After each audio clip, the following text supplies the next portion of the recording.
What's up, social media? Ben here, coming at you with another review. But today, it's of something that isn't in a box because it is a box. So, I'm going to start this video with a little story. So, this collector came to this job I used to have. You know, he had all sorts of weird stuff. It's kind of hard to put a price on. And, I used to work at a gaming store. Very cool place.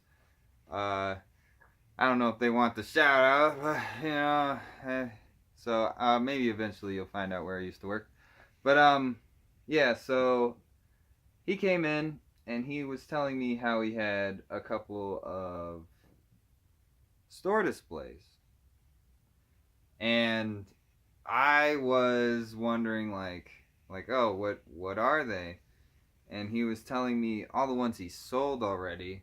He had like a big like Forza one that was like the size of a car, I guess, that was a cardboard thing. He had a Nemesis that was the size of Nemesis. You know, he had all sorts of crazy stuff. So I guess what I'm saying is he worked at Best Buy for a really long time. It sounds like, my guess is he worked at Best Buy from, 98 all the way up through maybe 2005. Like a real hard worker, devoted to his job, type of stuff. And so I ended up, giving him my number or whatever, and he hit me up later, and he sent me a picture of two of them, for a similar game, like the ones that he really liked, but he didn't have enough room to have store displays out all like that, So he was willing to sell them, and boy, did I tell you, I was willing to get them. Like, he was basically giving them away. And so I made an offer on the two that are for the same series, and he threw in more than he should have. So we're having a weekend of store displays today and tomorrow and the next day and the day after that. I'm going to show you probably the corniest one all the way up to the best one. And when I say the corniest one, it's not because of the game it's for. They're all actually, in my opinion, for really good games. So I'm kind of shocked. These are either, like, these store displays are literally like 20 years old. So I couldn't believe he had any of these. And they're all pretty iconic games. So today, I thought I'd show you the smallest one. Work our way up from there. So the first store display, this little Final Fantasy VIII box. It's just modeled after the double CD case for Final Fantasy VIII. This is the first Final Fantasy that ever got me into the series.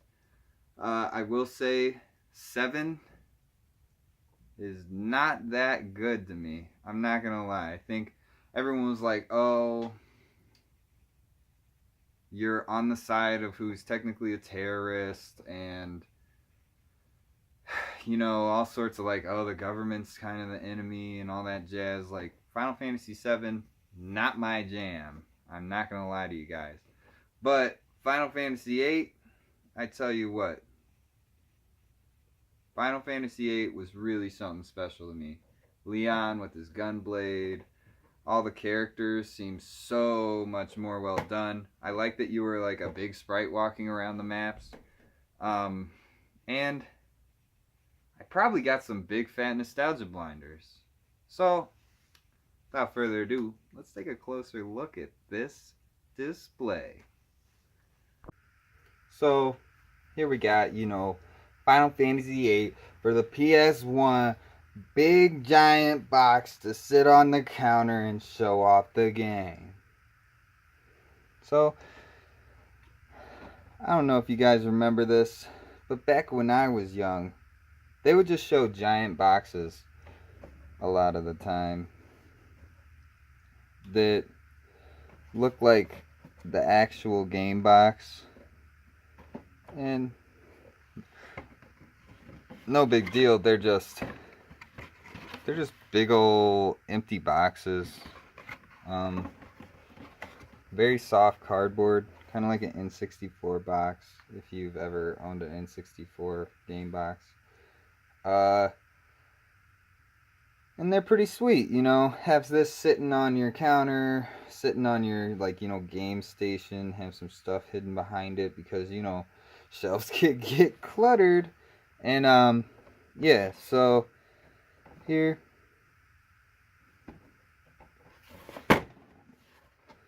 We got this. You know, it was rated T for teens because kids aren't cool enough to play this stuff. Like, they won't appreciate it. Yeah, it was a 4-disc game. Shows the back. Look at that, man. He had the gun blade. He could stab you, then he could shoot you. You know, crazy stuff. Crazy stuff. So that was the main main love interest. Not too bad. Not too bad. Yeah, she looked good. She looked good. And then that's what the actual gameplay looked like. It was 3D graphics, but what I really enjoyed was, like, that's how you looked on the map. Like, you just saw one guy in your party walking around, but at least you didn't look like a little thing that has balls for hands and all that jazz. Then that was the main protagonist. I honestly forget her name. She was real hard to beat, but I was also a child.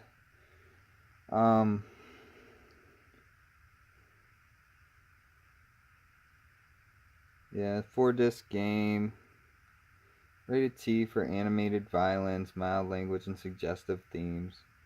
Probably like they kissed or something. Maybe, you know, she had some cleavage. I don't know exactly what that was rated T for. But, oh, Squall. Not even Leon. Sorry, I was actually a very young boy. I was like 5 years old. Playing this with my mom. And so, that's why actually, if you could believe it, this is the only Final Fantasy for the first PlayStation that I don't own. Because I gave it to my mama. But yeah, so you play a member of an elite military team. Squall is forced into conflict beyond imagination. To survive, he must contend with a desperate rival, a powerful sorceress, and his own mysterious dreams. So that sounds way better than, we got some anti-establishmentary guy named Cloud with a big fat sword who swings the sword, who has the big fat sword. I'm sorry. But no, Final Fantasy, in all actuality, Final Fantasy VII, it's a completely good, probably at this point average to me, because it was so good, it sort of set a status quo. But it was a good game. I'll blow down on it all I want, though, because it's nothing special at this point to me. But this, everyone hates this one. I don't get it. This stuff's sick. Come on, guys. So, realistic, detailed characters and background graphics enhanced by a breathtaking musical score. I'll give it to Final Fantasy. No matter what, they are the whole package every time. Whether they go for cutesy graphics on the overworld or not. An epic story based on the theme of love, set in a massive new world. New junction system allows characters to be customized with powerful magic, spells drawn from enemies. So, each one, you know, has their own little shtick with the battle system. I'm okay with that. But nearly an hour of stunning motion capture CG cinemas seamlessly integrated into gameplay. So, this word, seamlessly, is lying. Because the in-game graphics is pretty bad compared to, like, this is a cutscene, and then this is graphics. I don't know if you could tell, but it's blocky PS1 polygons with, like, smooth, rounded graphics as the cutscenes, so whatever. Not gonna complain too hard. They're trying to sell a game here. It's only one player, but shout out to my mom. We took turns. You know, works with the DualShock controller. Oh, word to the wise, because that was something that was like, I got in arguments with coworkers because they must have never used a DualShock gray PS1 controller for a PS2 game, but it does not work. Either that, or I've gotten extremely unlucky every time I go to play a PS2 game with all of my DualShock PS1 controllers. So, if you're like, sick, I'll get a gray DualShock controller. Just know you're getting a PS1 controller, not a PS2 controller.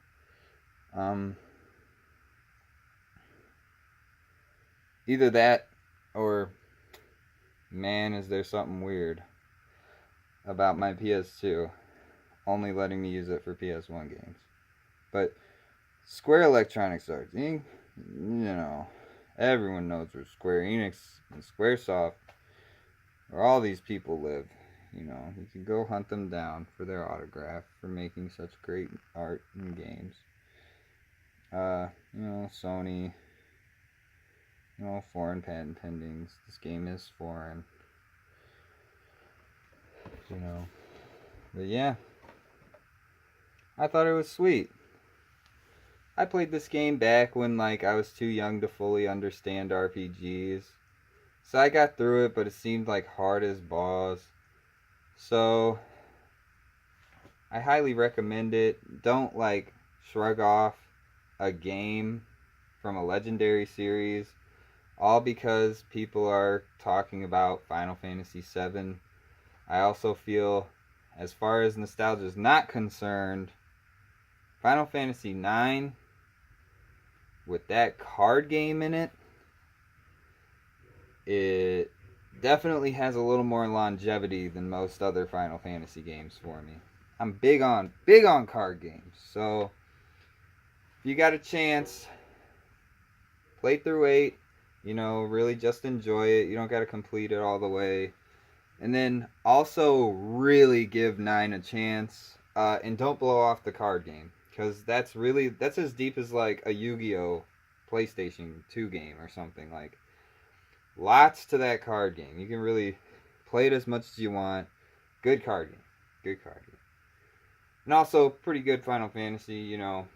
They did care about their series, so I wouldn't blow any of them off. But yeah, that store display probably made my mother buy Final Fantasy VIII. And she would not let me play it without her because she didn't want me to mess this stuff up. So, shout out, Mom. Good bonding time. Good bonding time. Yeah. And there you go. My first store display. So, I hope you enjoyed that review of the Final Fantasy VIII. #1 best Final Fantasy on the PlayStation 1, with a close runner-up being every single one but 7.